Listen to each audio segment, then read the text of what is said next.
Well, if anything gonna get us that not suitable for work rating, it's gonna be that of him like air humping off the ground there. But with that said, welcome everybody to another awesome episode of Flow State, a show where we take all things Webflow and design seriously, and obviously nothing much else. As always, we have another banger of an episode for you, brought to you by your boys Hein and Matt of Huck Finch. We have our boy Jack Virag here on the show today to talk to us about the death of SEO as we know it. And he would know because he is an SEO savant, kind of like a sexy Sergio on sax type, but for SEO in this case. So we're going to jump into the things, but before we do, please make sure to hit that like button, subscribe for future shows, and make sure you never miss out on awesome, fun content about design, Webflow, and no-code stuff, and other random things. So let's go ahead and start the show. Yeah, Jack, thanks for being here. Thanks for participating in Sexy Sax Man with us. Any thoughts? Anything that jumped out at you from Sexy Sax Man, other than just the George Michael? Sexy Sax Man truly speaks to the epitome of how I feel about myself. You know what I mean? I agree strongly with the characterization that I'm the sexy sax man of SEO. Whether people like it or not, and that's just how I see myself. So I feel like I don't need feels to right. A little elaborate self-love necessarily. Yeah. So yeah, it's Valentine's Day week. This is evergreen content, so just break that first rule of evergreen content. But Valentine's week 2024. Let's go. Yeah, this will hold up in 2032 for sure. Exactly. Thoughts on the cold open? Covered the most important thing. Jack, do you want to do a little bit of a bio, like just maybe specifically into your roots in SEO and all things content? Just for the people. Yeah, I'll do anything for the people, dude. I started my professional career as sort of a marketing generalist, addressing like every need that there was for companies, various companies and stuff. And I've done this is like a terrible time for them to be like emptying this giant dumpster. Anyways, so it was kind of like I had free reign to do whatever it took to accomplish our business goals. And that has spanned a lot of things. Like I have a lot of random skills that I will never use in my career ever again. SEO is the one that stuck because SEO is like, unless you're a giant tech company, like unless you're Facebook and you're like responsible for like 25% of total internet traffic or whatever it is, like you need SEO and you need to grow. And like your competitors are doing SEO too. And like that was the big thing that I found is like, SEO was kind of the discipline where I could like learn a principle and then apply it or experiment with it and like see tangible results. And like not instantaneously, it's not like social media, like, oh, that was a banger. But like SEO is the one thing that like I just shared a graph on LinkedIn of like my current company's growth. And it's like we like 1 to 3x or like 2 to 3x basically like every website initiative that we have like through SEO over the last year.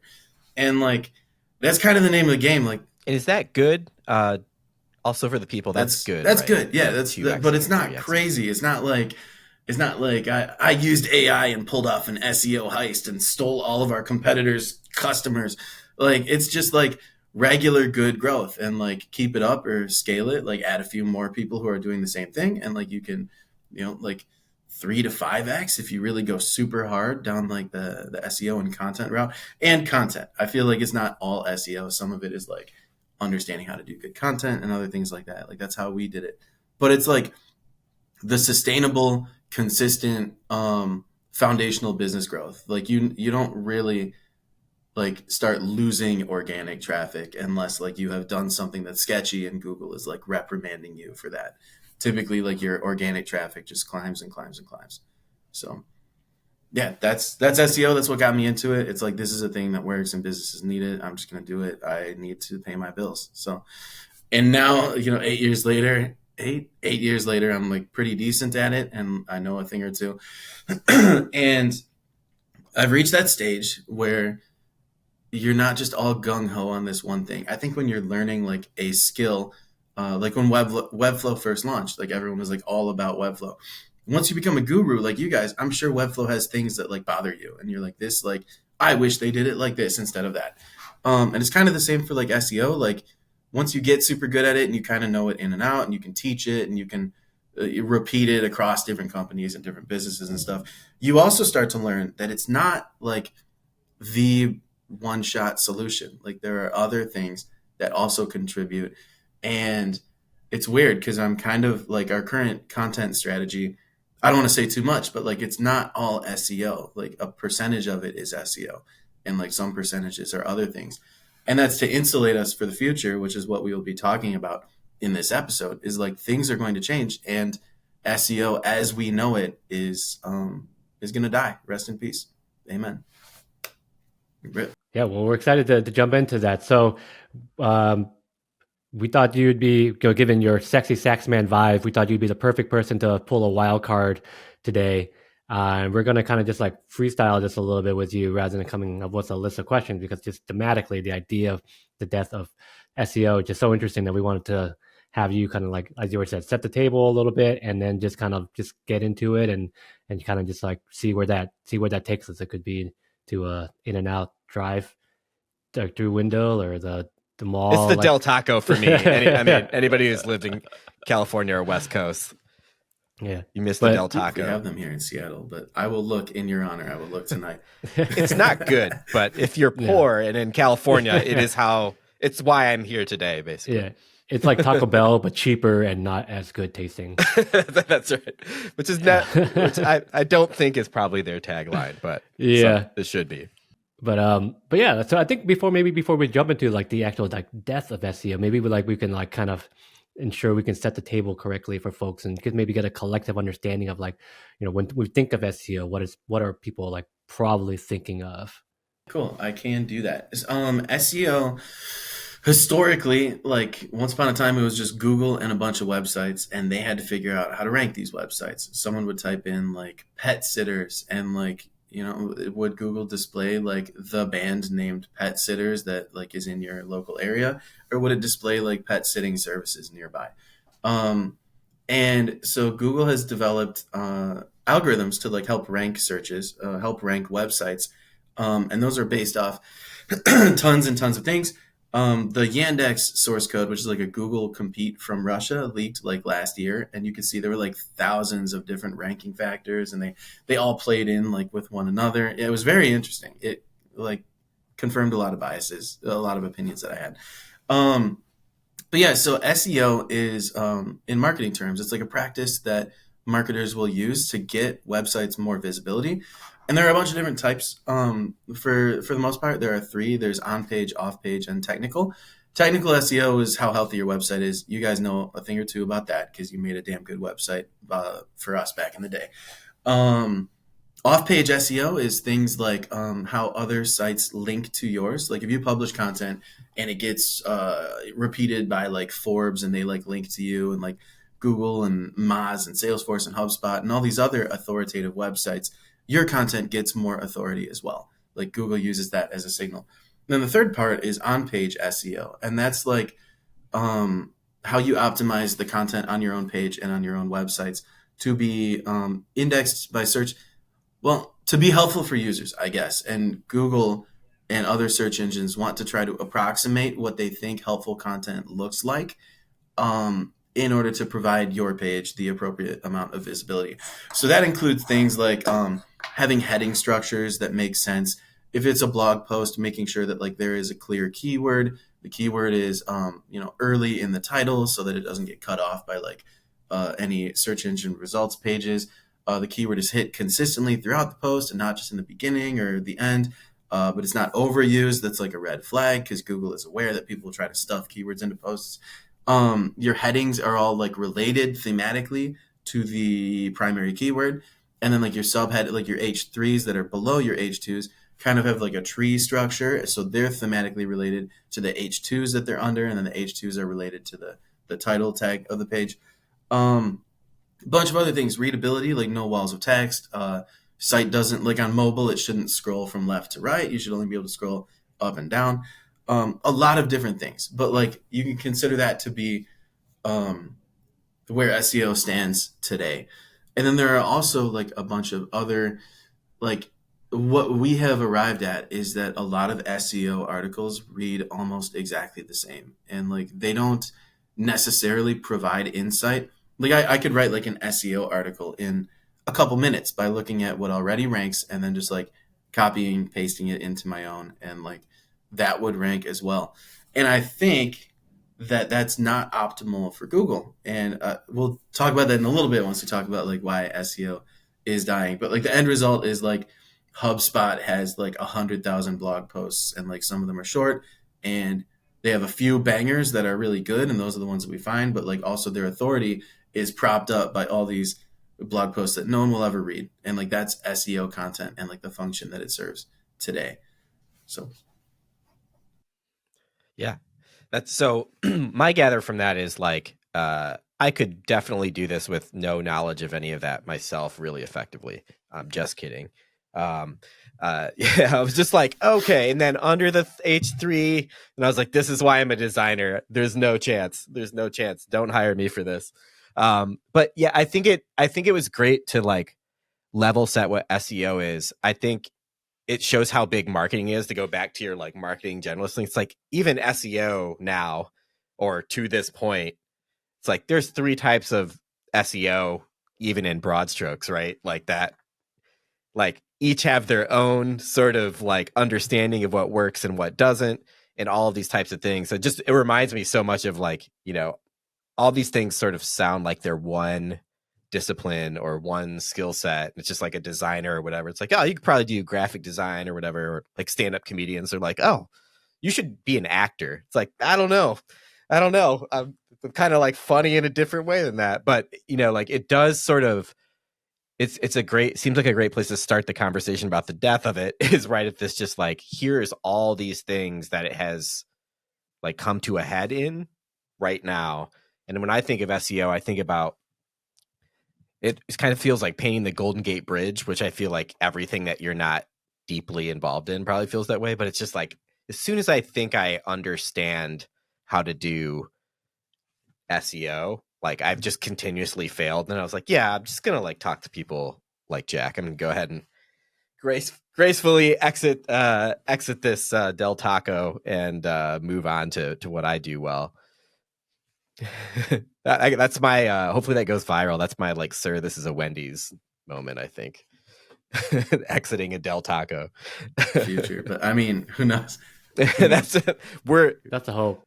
That's the dream. Like the moment we get that, we'll probably just shut down. So it's really not worth their time. I wonder if you can just fake it and just say, and this episode is brought to you by Del Taco. Stop in today and try one of their cheesy, whatever it is that they make, and just start saying that every podcast, and then like send that to them and be like, please just give me like a gift card, dude. I'm hungry. And like, well, I think they're going to love that we already said it's like Taco Bell, but worse and doesn't taste as good. I think that's probably that's if they watch going to lock in. I mean, you send them the clip and it is. Yeah. Well, if they want to change our minds about it, there's only really one way, right? So. If you want to give us money to sponsor the show, then we'll happily we'll wipe that right out. Yeah. But yeah, like setting the table for that now, you'll be better at guiding us to that. Like, is there any other context you might add before we like actually get into the death part? I think that's going to be the interesting part, the AI part of it all, the kind of like sexy sax man part, I guess. But like, what else would we need to know to kind of set that table, if there is anything else from kind of how you just introed it? One additional piece that I think is important is that a lot of marketers include SEO as like a tangential skill that they have when they don't actually have like the depth.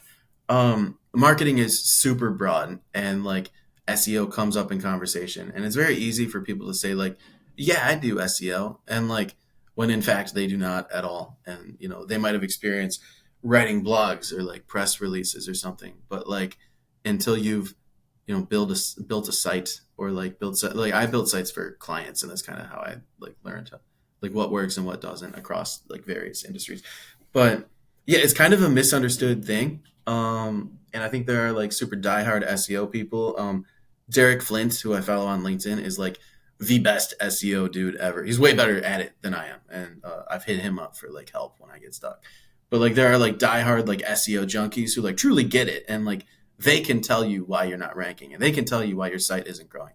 And then like there's a lot of other like people who don't fully understand it but think that they do, and like they may be playing into it like a little bit, but not quite the deep knowledge. So I think that for all intents and purposes, like I would consider myself like pretty deep on SEO, and like have been doing it for a while.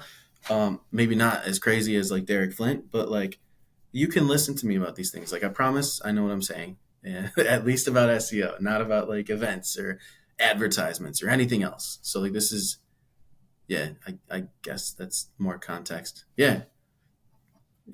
Oh, cool. No, I think that's great. And like it's like I think that also now begs the question. It's like, okay, SEO guy, established, knows what the hell he's talking about. Okay, now let's kill SEO, right? Like that's sort of like where we are in the that's where we are in the conversation. So I think that's the next interesting thing to talk. It's like, what do you mean when you say that? Just for everybody kind of listening out there.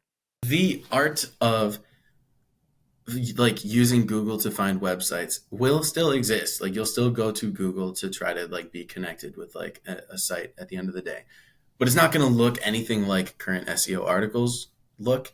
Like if you're good at writing SEO articles for HubSpot from like 2016 until now, you're fucked, and you have to learn how to change. And the reason I say this is like last year everybody started using AI to mass generate content. And AI is like ChatGPT. When I say AI, like for most of this, I'll be referring to ChatGPT. There are other ones that are more specified, but like generally speaking, people are using GPT-4 to create tons and tons of content. GPT-4 was trained on all of that HubSpot, like middle of the road SEO stuff. Like generally speaking, it will write an article that's maybe like 50% there in terms of like how good it could be for SEO. And that's just because it's the average of all the material that it's trained on, which we can just assume is like everything on the internet. So it's as good as like a junior SEO writer, I guess. There is now like so much of that content. It is flooding search engines. And at the same time, search engines are starting to leverage AI for search as well. Like you, the user, will type something into Google or Bing or whatever, and you might get like an AI response. Like if you're asking a question about like units of measurement or something like that. I mean, they already had that. But for example, like it might just answer your question. It might just scan the internet itself and be like, this is the information you're looking for. The reason that happens is because search engines are solely focused on user experience. They want to provide information and knowledge that users are looking for. If they think that that means like linking you to a third-party site, that's cool. Like if you're looking for opinions on how to launch a feature flag in software development, you can read people's opinions. But if you're looking for like a specific answer, search engines will often just like shortcut the site and give you that answer. And it is what it is. Users are happy and your site gets no traffic. So AI assisted search is going to continue to evolve, and so will AI content creation tools. Like it will probably put a decent amount of writers out of work, like SEO writers, because if you have someone, like if you have a freelancer who doesn't really get like your space and they just like write stuff and you have to go in and add all the deep stuff anyway before you publish it, that person legitimately is replaced by AI. It's still shallow. So what will happen is the things that will stand the test of time will be things that offer a unique perspective, things that are human in nature. Like if I'm reading like our lead data scientist, Tim Chan, who is a doctor, and he hates when people say that, but he has like strong opinions on like p-values and like the 95% confidence interval and stuff. That stuff will still exist. It's like a reputable person with an opinion and some information. And then also like the deep dives, like if you're talking about like comparing softwares and stuff like that, if you, a user, like have demoed all these different softwares and you write your experience, that is still valuable. You know what I mean? That's like original content and original insights that you have created because you did the work, but there won't be much of not doing the work, but creating content, if that makes sense. Like you will no longer be able to just copy and paste, the top 3 ranking things for what you're trying to rank for, mix them up, chew them up, spit them out, form them into an article, and then rank. That won't work because that's what AI is doing. You know what I mean? So like that is dead. And I'm sorry to say that because there are a lot of people who, that's their experience with SEO is like not providing original insight and not providing like new info and value and stuff like that. Just writing articles that are about a keyword and they use the keyword often. And I'm sure everyone has read them. Like you finish reading it or you get halfway through and you're just like, what the fuck am I reading? Like none of this like makes sense like in the way that I would think that like an article would make sense. So like, yeah, those are going to die and it is what it is. And, like AI is mostly good. It can mostly help a lot of people probably. But, this is like one of the things that like, I guess it's not super convenient to talk about, but it's going to put people out of work and it's going to make SEO change forever. That's my rant. All right, guys. See you later. Shout out Hein to that. No, yeah, that's like just like leave and that's it. I was going to give a quick shout out to the. I literally just remembered that we had Chat GPT write a script for an episode like a few months back, and we just did that.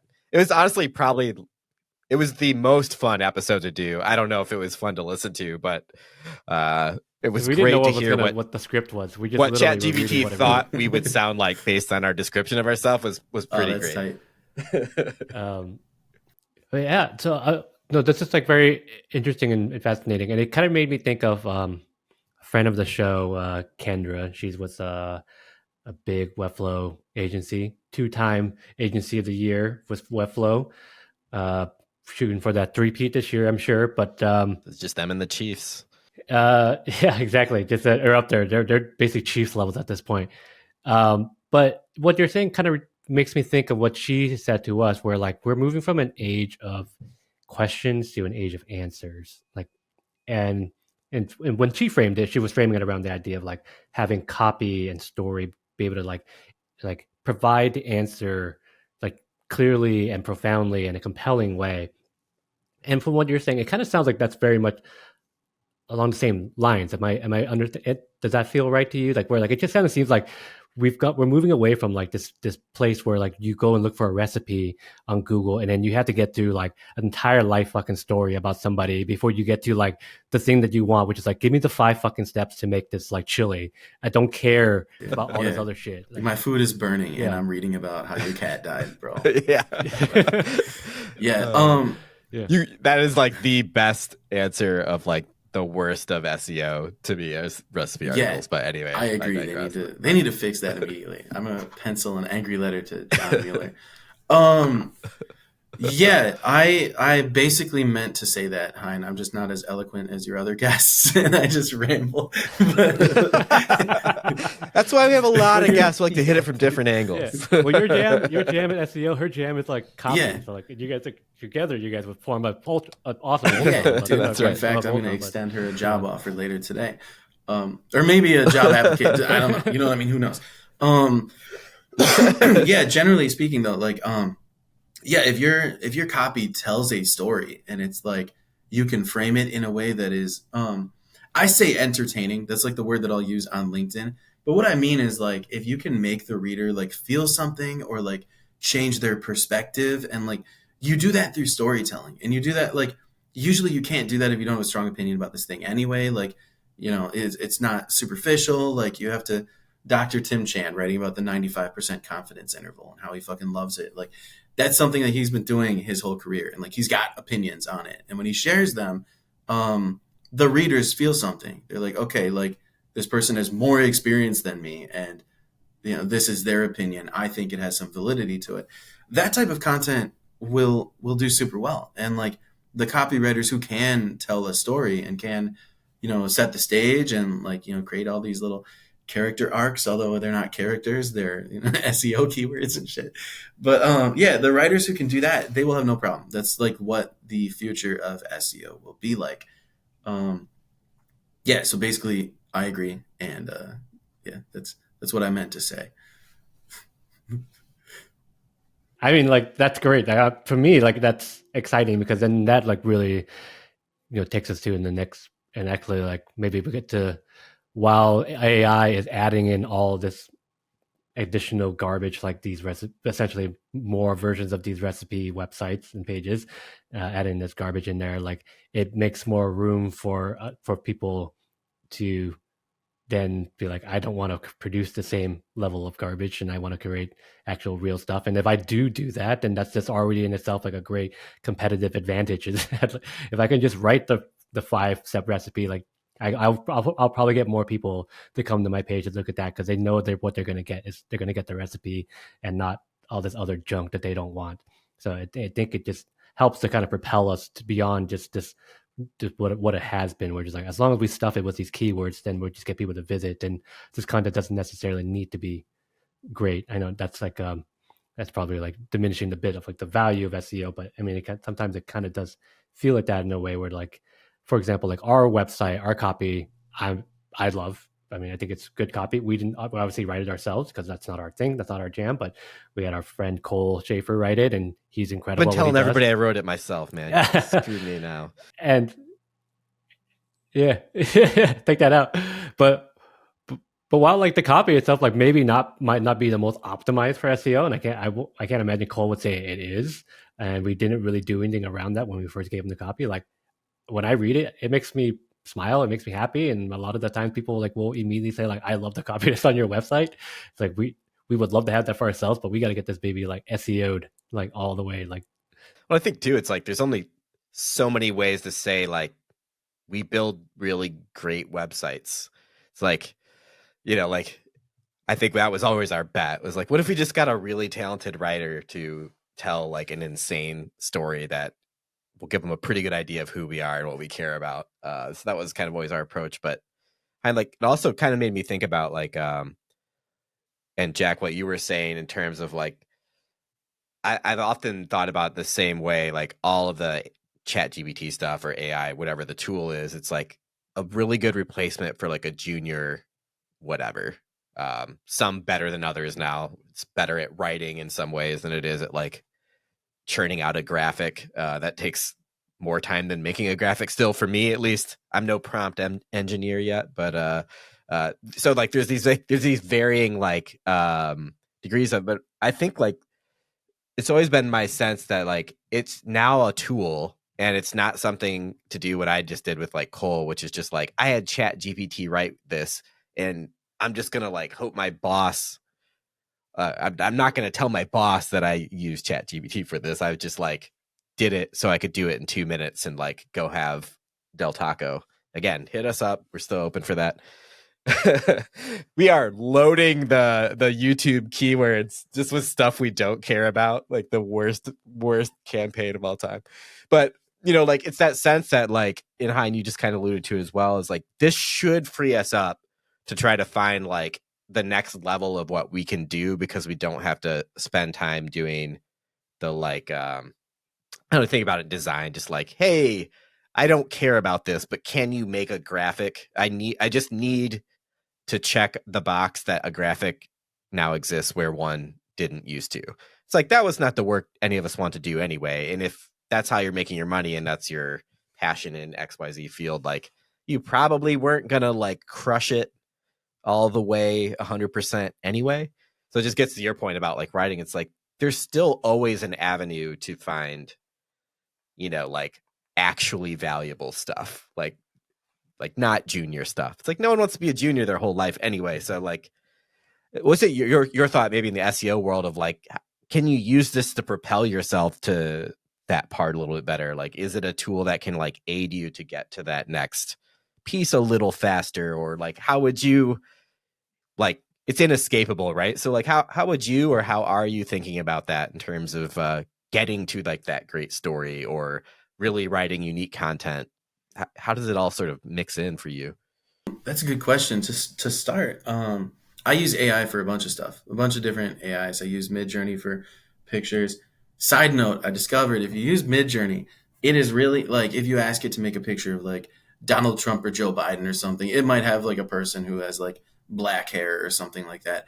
But it always gets Gandalf spot on. It can just so it's a very fantasy leaning platform for sure. So, like I could talk about this for maybe a while. Like once anyway, a day I'll be like buff Gandalf with a Glock 9mm and like put it on my Instagram story. I get a lot of like welfare checks from friends who like watch my Instagram story and they're like, "Are you okay?" But like, it's just all Gandalf being a thug, bro. It's tight.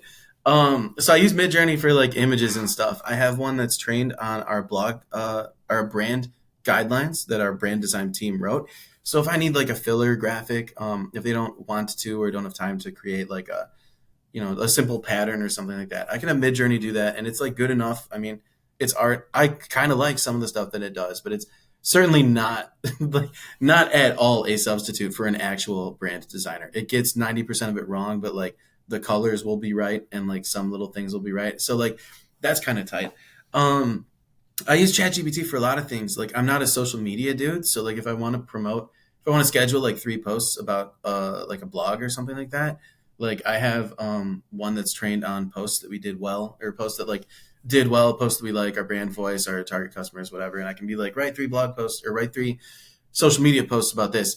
ChatGPT does that. It's simple. Like it's low stakes.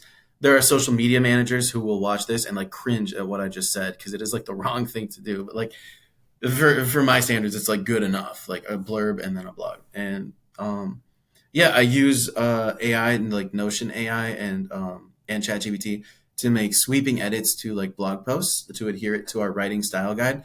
I wrote the writing style guide, but like it's very frustrating to go in and change all title case to sentence case, stuff like that. We have a lot of internally written blogs. So yeah, AI like quick edits, it's super fast, and I don't have to like play like keyboard, like click backspace and then like whatever. Like it's very easy. And I also use it to write code. I do a bit of front end code, like embeddables and like simple stuff like that. With simple web pages too. And like it's dope. And I can be like, this actually broke the container, and it'll be like, my apologies, here is a new thing that won't break the container. And yeah, so it sounds like that yeah, to me too. No, that's its voice for sure. Yeah, so like AI is dope, but like it is not a substitute for like the human writing stuff and like the human connection and like the human narratives and art of information sharing is what Google will optimize for in the future. And so, yeah, AI is dope. You can use it for all sorts of things. As of like last night, you can use it for video creation as well, and like that's super cool. Saw that this morning. I like it's like for 5 days it's terrifying or something like that, like 72 hours. And then you're like, all right, I'm going to just do a bunch of this. That's my curve with like every release. I'm like, hell no, that's weird as hell. And then I'm like, I'm definitely doing this though. Like just having coffee. I'm like, I kind of do want to generate a video though. I embraced like AI back when like, I think before Chat GPT 3.5 or whatever, like LinkedIn was just a buzz with marketers being like, AI is never going to replace us. And like they would ask it like a question and it would misunderstand. And like they'd be like, how many N's in banana? And it would be like, there are 7 N's in banana. And they'd be like, see, this thing sucks, dude. Like it'll never replace me. Yeah. And it's like, dude, I'll use it for things other than counting N's in the word banana. And I will be okay. Like you don't have to hate it, dude. Like, yeah. Like the Dole Banana people are like, this is crap. all of our banana blog articles are like completely screwed up. Yeah, no, it's that's my favorite use case. I'm just gonna think about that. Just write a fake blog about or bananas. like how to use AI to count like consonants in words and stuff like that. Killer content. Yeah, that's right. Yeah, the important work that we're all doing. I did see this interview with. Yeah, sorry, go ahead. Yeah, I think. Oh no, I was going to say nothing important. I was just going to chime in. I saw an interview with Sam Altman, the CEO of OpenAI. I think it was Lex Friedman or something, and he was asked to like, do you worry that like AI will replace some jobs? And like the answer for anyone who's used AI ever is like, for sure, it's going to put like first, it's going to put a ton of people out of work, and like hopefully the industry will adapt in such a way like the invention of the internet, like what it did to like cold call and door-to-door salespeople, like whatever. Hopefully that's what happens. I'm personally not too sure, but Sam Altman's response, he was like, oh no, like we're not really like worried about putting people out of work. We think it'll make people more productive. And then there was like this long silence. And then he was like, I mean, customer success people, like, you know, it was just like, and then for 3 hours, he just listed job titles that were exceptions to, oh no. Yeah, dude. Like, so, I mean, people are right to be like skeptical, and they're certainly right to like believe that AI will put people out of work. Like, for sure it will, dude. I mean, if you're Yeah, we've talked about this a lot, but like hopefully, what'll happen is people will be more productive with it, and like people will find, there may be new like jobs in the future where like your job is like AI blog writer or something like that, and like you don't write, you just prompt, and like maybe that's a thing, maybe that's what the future looks like. What I do know though is that like the Jetsons kind of predicted that like robots and stuff would be doing all like the manual labor and like the stuff we don't want to do, and we'd be, writing blog posts and making art and like making videos and stuff like that. But what has actually happened is like that's what AI is doing. And like there are a lot of job openings in like the Amazon factories and shit like that. Like, AI isn't doing those jobs. It's like doing the creative work of, so we'll see what happens, but I can't say I'm super optimistic about like our tendency as human beings and as like a country to like not instantly chase profit incentive at the cost of like everyone else. So we'll see what happens. I don't want to get too political, but like it's like people are spectacular though at being lazy. Like that's my concern, is that like people won't actually do, now that they have time, like then do really good whatever they wanted to do. It's just like, oh, okay. And then they'll lose their jobs. Like I think that's the tough part of just, it's like that part I meant earlier where it's like they won't tell anyone that AI is doing it, but like that's now your quality of work. So like you're basically like setting yourself up, like if you're not pushing yourself to do something interesting or leveraging that technology. I think I'm somewhat optimistic, only because like technology has always put people out of work and then we sort of figure out the next thing. I think this feels different to me, at least. I don't know how you guys feel about it. It's like the adoption rate of ChatGPT is so crazy. It's like no one used it and now everyone uses it, like across way more age groups than we probably think. It's like each week I'll go into a coffee shop and it's like most people are like, half of people are like typing something into ChatGPT, and that's like a little wild because like that wasn't the case a year ago, and now it's just sort of like, here we are. This is happening. Are like automatically just teaching themselves to be prompt engineers because like ChatGPT can do your homework. So yeah. I mean, I think like for me, it's the way I look at it. It's going back to like what you were saying, like how the Jetsons like created what the future should be, but that's not necessarily like the reality that we're living now. And I think, and this is just one man's opinion about it, but I think like why the art area, like I think even just marketing and design in general has been like just a hotbed for AI, is that it's just a space where unless you're in it yourself doing the work, like it's gonna always feel like I can't do that. It sounds challenging and weird. Like I can't draw something, so I'm not gonna go and do that. That's not a skill set that I have. I'm not gonna write something. I'm not gonna make a website. But at the same time, like there's that on the other side of that coin. Like I recognize it's hard, but I also recognize it's a commodity. Like people will see it as a commodity, and so like there's so many people out there on Fiverr or whomever that will do this for like $3 in the Philippines. That is it. It should be like I don't want to pay for the skill set because I know like there's other people who like out there that aren't charging a lot for it. So by creating AI that replaces all this stuff, people are like, see, there we go.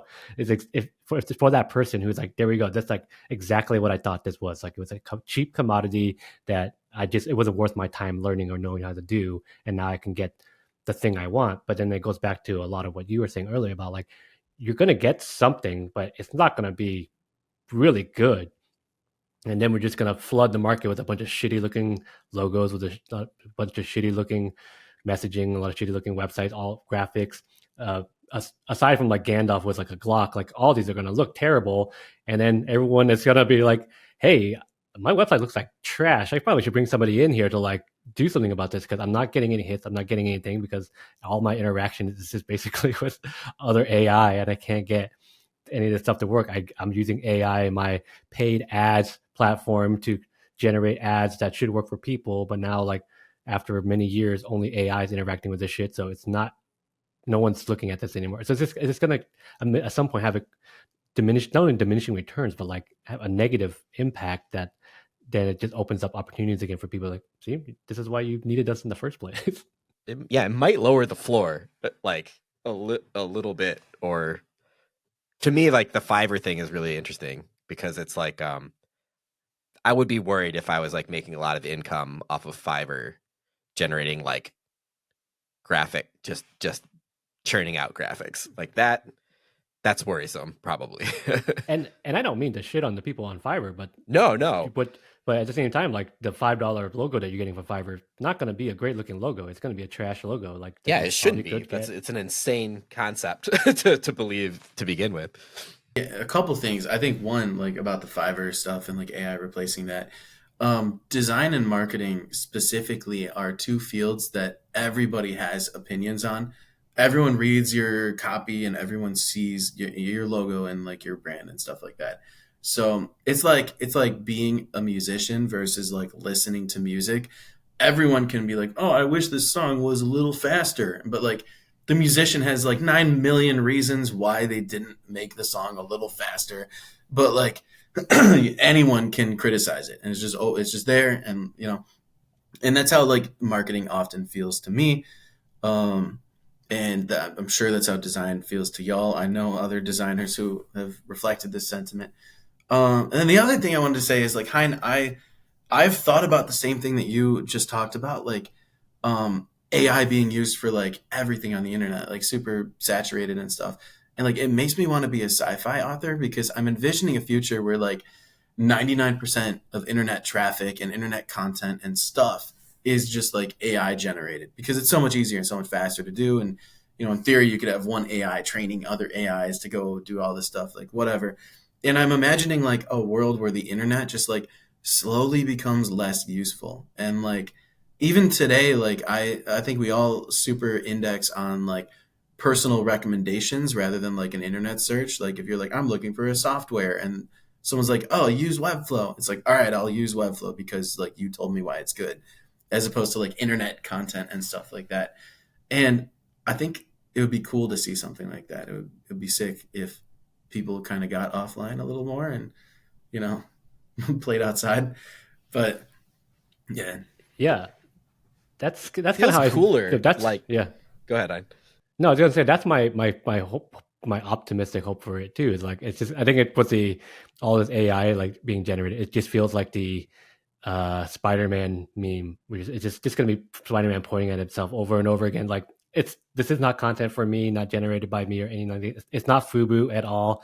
And like it just believes like this is a trash place. Like I don't want to be anywhere near this. Like I want to get off of this. And I think you kind of see a lot of like, Gen whatever is now Z or whatever. It's like kind of like going back to some non-digital shit that we grew up with. Like, Dad, this is rough that we had this. And they're like, man, this is cool. This is like a camera that's not on my phone. I can just use a regular camera.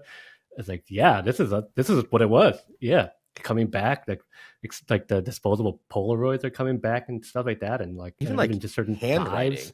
Yeah, like I think if someone like wrote a letter or something and sent it to you now, it would be like mind blowing, like way cooler than what I mean. You'd just be like, holy, like hell, like their handwriting is a particular way that's like only theirs, or and it's so rare you just don't see it, a note even anymore. It's notes are texts, so like it feels like there's an inevitability of, at least maybe it's like the hipster thing. It's like we won't be knocking down like vinyl records anymore. It'll be like just buying handwritten notes in a store and collecting them or something. But it just definitely any particular person. yeah, you just fill in your name. Yeah, that's like this lady in Japan. Like I just made kind of like I think about it. It's part of the reason why I like even go on Instagram anymore. It's like watch her content. It's because it's all her doing hand like felt like stuff like to make like these super realistic looking cats, and she just hand felts it all. Like and she can do like 5 a year. Like that's all she can do, and her wait list is like 10 years long. Like she just can not keep up, and just like she's fine with it. And it's like everyone's like, I'm happy to wait because this is just too cool, and that's just something that AI can't replace. And it kind of makes me think of the opposite of something that Matt and I learned one year when we went to the Lean Startup Conference back in 2015 now, 16, something like that, forever ago. And we heard the founder of Product Hunt, Ryan Hoover, talk, and like he was just talking about like starting up product hunt and how he got it where it was. And he was the one lesson that we both walked away with, not only from that talk, but probably from the entire conference, was like, you got to do the non-scalable thing first and really just do that until like you can't do that anymore and can't afford to do it. Where like I think with a lot was like AI in general, it's immediately jumping towards like, how does it scale so as quickly as possible from like, 1 to a million right now, where like it's gonna hit a million, everyone's just like, this is too much, and then we're just gonna want to go back to the non-scalable shit, like a handwritten note. Like that's just like, wow, someone wrote me a handwritten note for, like, if Matt and I sent each one of our clients a handwritten note that said, thanks for partnering with us, and that's it. Just Hein and Matt be like, man, they took some effort. They went to the post office. Doing that, but I will stamp. sort of write a program that 3D prints handwritten, like just like 17 steps to getting the handwritten note. I'm like, a lot of steps. Gotta get, just mail that out. Yeah, we got to get to scale like immediately. Yeah, exactly. Like if you get the real one, it's like a Willy Wonka golden ticket kind of thing. The rest of them we didn't care about. But I think the scale idea to me goes back to the death of SEO, where like you really can't scale Dr. Chan, like, and what he talks about. Like you can't like duplicity him quite yet. Like you can't Michael Keaton him to create different versions to create that like multiple, a lot of volume for that content. So it's gonna like feel very bespoke and very kind of tailored and custom, and that's kind of like the thing that I think a lot of people at the end of the day will still gravitate to and like recognize, like, wow, this is like entirely handmade in some way, right? Like in this case, we're talking digitally with copy, but it still feels, you can tell when something's handmade versus something was mass produced. Like, and it just, I think that will always kind of like, will always stand the test of time no matter what. Yeah, your personal authority will be like the thing that keeps your content afloat. It's like, this wasn't written by a bot. This was written by me. I've been doing this for 10 years. Like, yep. Yeah, that's not replaceable. It's just like the YouTube videos are just of me actually writing it. Just be like, proof. My channel is just, you could just sit there for 3.5 hours watching me like handwrite a letter. Yeah. It'd be something like, it could be something probably as small as like, I know this was handwritten, like, or like written by a person. Like, how do you know that? Like that word was misspelled. They wrote a different version of there instead of the right one. There's no way AI would have done that, right? So it's like, poor grammar is where it's some poor grammar in here. That this is definitely written by a person. Yeah, and yeah, I can't wait for the transition period of it talking in slang. Like that's like just misusing slang is like the funniest possible use of language. It's like when someone from another country comes over, like you only teach them like slang words and like just use them all the time. In middle school, we had this German dude. He was the coolest person ever. He like came to the US for like a year and like left as like a skater with like nothing but like skater slang. Like he was the coolest person I've ever met. But he's probably ultra cool in Germany when he got back too, because they're like, oh my god, this guy's like from a whole other planet. But Jack, we want to be respectful of your time, and so with that, we'll kind of get to like our nugs section, which is some specific words of wisdom. You've dropped a lot of wisdom on us already, but I don't know if this would be a specific area that falls in your expertise or not, so we can just kind of wax about it as well. But like thinking about like, our audience, we're specifically, building websites for mostly B2B businesses and things like that, or even thinking about Huck Finch as an example of design studio. Like thinking about like, how should we think about if we're like writing a blog these days? Like what how do we even like respond to that? How do we think about getting found, as a service alternative, or when somebody's looking now, like how do we think this all kind of changes that like real, like, hey, I'm on the internet, I'm out here, I provide options. Like how does that kind of fit into all this, in your opinion, or if you just tell us offline, and then we'll like kind of take advantage of that first before other people get it with an invoice. But for all intents and purposes, we'll just put like nonsense badge in the top screen. It's like, we just had ChatGPT wrote this. Whether it's brand design agencies or like anybody, but specifically for brand, what you can do is like what you should be doing and should have been doing this whole time is like focus on clarity and focus on being yourself and focus on helping your users. And I think those three things, the being yourself part is kind of like the icing on the cake. For all intents and purpose, clarity and helpfulness is like what a good SEO webpage looks like. And if Google hasn't like quite figured that out yet, they are going to. That's their whole goal. They're $1 billion company. Um, so like when they say they want helpful content and like they'll get there, trust me. And then the third part, like the being yourself, which is actually the second part, but now it's the third. I'm sure you guys can edit it so that I said it in that order. Being yourself is like how you stand out and like provide value and like differentiate yourself. Like every brand design agency is different. It's like its output is based on like the people that comprise it. And you know, like that's if you can show that well, that gives users like a reason to remember you and a reason to potentially choose you. But yeah, besides that, like the SEO stuff, if you like want to rank, just like be clear and concise. That's really it. Not too much fluff. Don't put, even though it like works for like recipes, don't talk about like how your cat died and your mom fed you mushroom stew that night and that's why you're always going to remember it. Just leave that shit out, dude. Like make that another blog post. But like for people who want to find the recipe, like just throw the recipe for those users. Yeah. If I don't know if you have any nugs for this, but we were kind of talking earlier about when we mentioned Kendra of Edgar Allan, and they do something that we do, and even like you said, there's like a lot of uniqueness. Like there's something that we both share from a philosophical standpoint, is that we really want our website to be content and story driven. And what that means is that like we have the story that is geared towards the audience, and having the design support that in some compelling and interesting way, and really kind of be able to tell that story, like have essentially like how do we create a movie based on this script that actually brings the script to life, right? Like that's kind of like what we want to be able to do.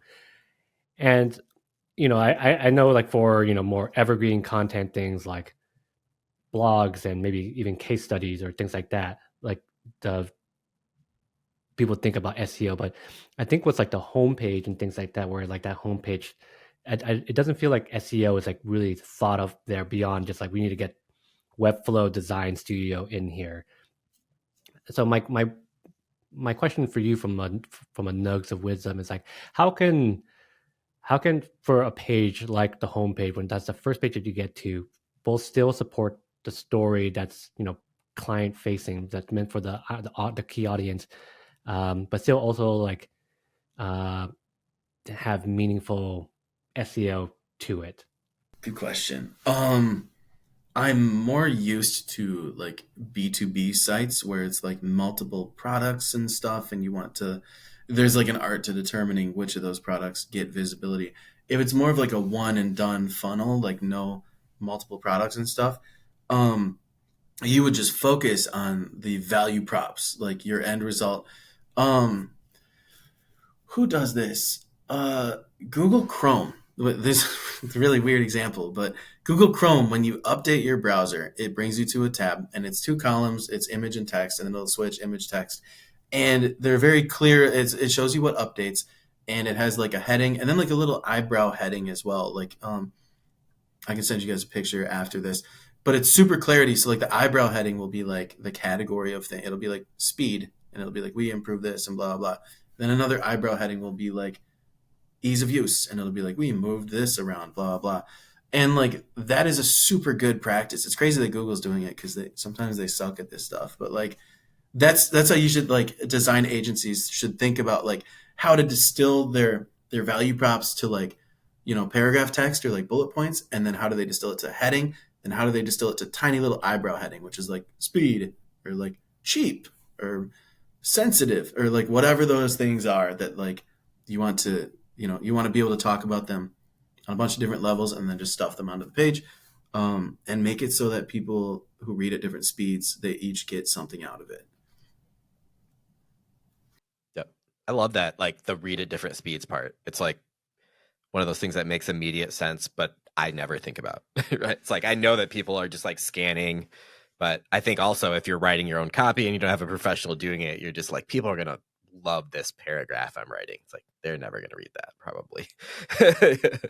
No, I love that too. I think it's just like it provides like the three spice levels that Matt and I always love. Is like the spicy one is that full 2-paragraph dive in. The medium is going to be that headline, and that the mild is going to be that like eyebrow, like the sub headline that up there. I called it like a super heading because it's not a subheading, but like someone on LinkedIn, God, I forget who, but I want to give them credit, and they were like, "We call those eyebrow headings."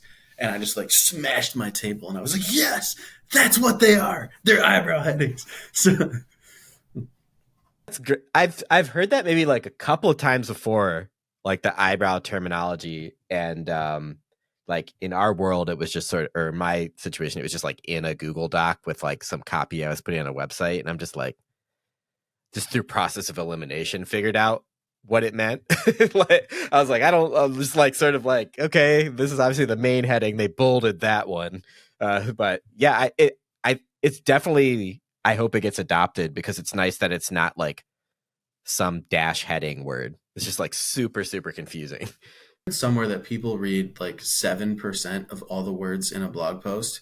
And like, dude, that hurts me so much because like I put so much. I was gonna say, how does that? I put so much thought into how to tell this story, but I think it's true. I think, especially for websites, someone's gonna hit your homepage and like insta scroll to the bottom, and then like if something like subconsciously influenced them like to investigate further, then they might read like 2 headings, and like maybe they'll click something, or maybe they'll read additional words. It's only when someone's like considering like opening up their wallet and giving you money that's when they like start reading everywhere. Like, oh, do they say that they also cover this, or like is so?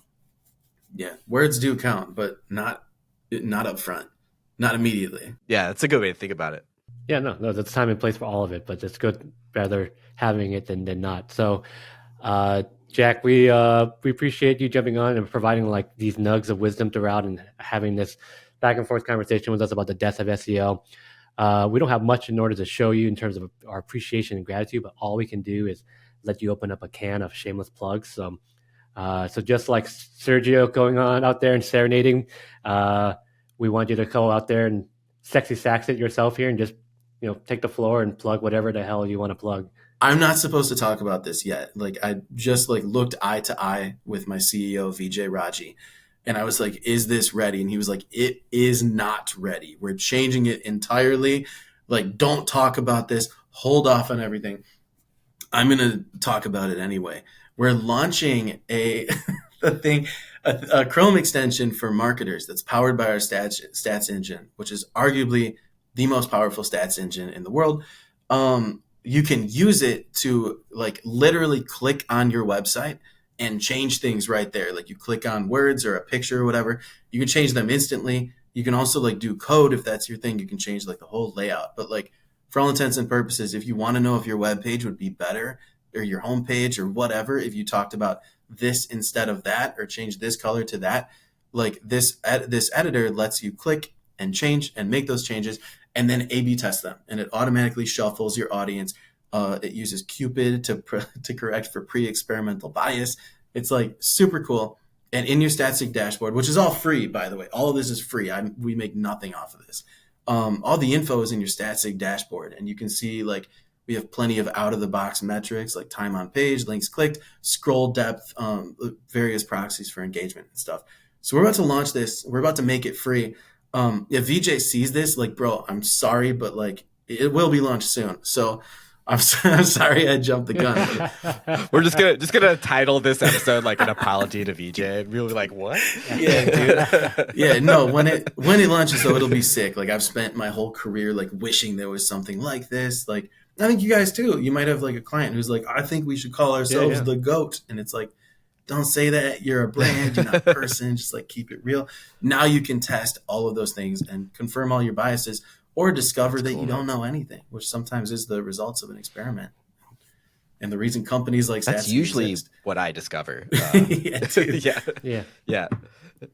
No, that's awesome. I'm disappointed you didn't plug Del Taco, but that's why it's your plug section and not mine. But just superimpose one in there real quick. Yeah, we'll edit it in 50 more times. Yeah, it's fine. Yeah, we'll just do one of those things where like we super edit you saying like I love Del Taco. And, You're like, this guy doesn't know anything about SEO. He's like obsessed with Del Taco. You can use AI for that too, I think. So there you go. Yeah, we'll just clean it up that way. Well, we can't use AI for this, which is the outro, and being able to say that we definitely dropped another banger, very like sexy sax style. So again, thanks Jack for being on the show. Yeah, thanks for having me, guys. Yeah, and again, before we go, thanks for tuning into Flow State. Check out our other little channel or our little show on this channel called Money Me. If you really want to figure out pricing from people a lot smarter than Hein and I, we're just uploading all of their genius into our brains and pricing like the bosses of pricing, all because of them. So you should do the same. Your support for both these shows means the world to us. If you enjoyed today's episode, don't forget to subscribe to our channel and stay updated to our latest conversations. VJ, you should probably subscribe just to make sure Jack doesn't release any other products. So just a straight up call for him. But in the meantime, we'll be back with more premium content on design and pricing, web design, all those great things. So make sure you subscribe right now. You'll forget to do it just like I always do. So you don't miss out on the next one. So until next time, fade to black.